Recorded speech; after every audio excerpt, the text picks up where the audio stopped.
आपण वाचवली आणि आता ओसीचे जो विषय होता तो पण केला, पागडीचा केला, पागडी मुक्त मुंबई,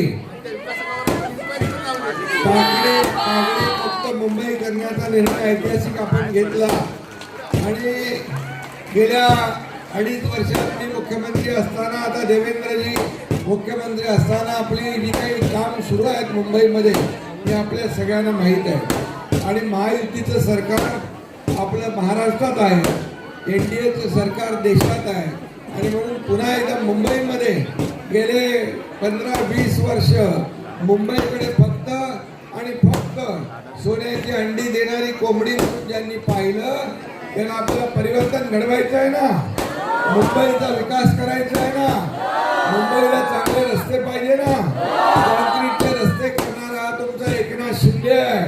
पुढच्या वर्षभरामध्ये सगळे रस्ते कॉन्क्रीटचे खड्डे मुंबई इकडे घेतले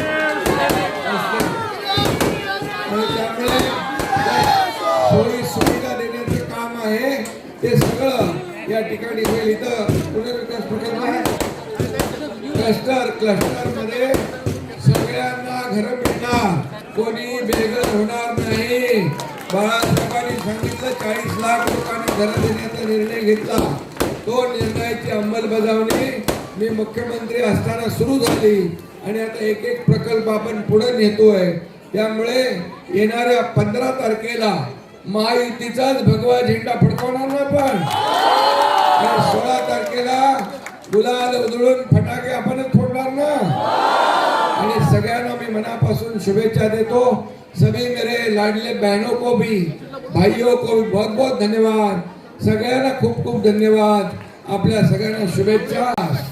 आपला अजेंडा स्वच्छ, सुंदर आणि निरोगी मुंबई करणे आणि म्हणून विकसित मुंबई करणं आणि यासाठी आपल्याला मी सांगू इच्छितोय, वाहतूक कोंडी मुक्त मुंबई, प्रदूषण मुक्त मुंबई आणि भ्रष्टाचार मुक्त मुंबई आपल्याला करायची आहे आणि त्यासाठी आपलं महायुती सरकार सज्ज आहे. आणि पुन्हा एकदा मी सांगतो, आपल्याला येत्या 15 तारखेला महायुतीचा भगवा डौलाने फडकवा. जय हिंद, जय महाराष्ट्र.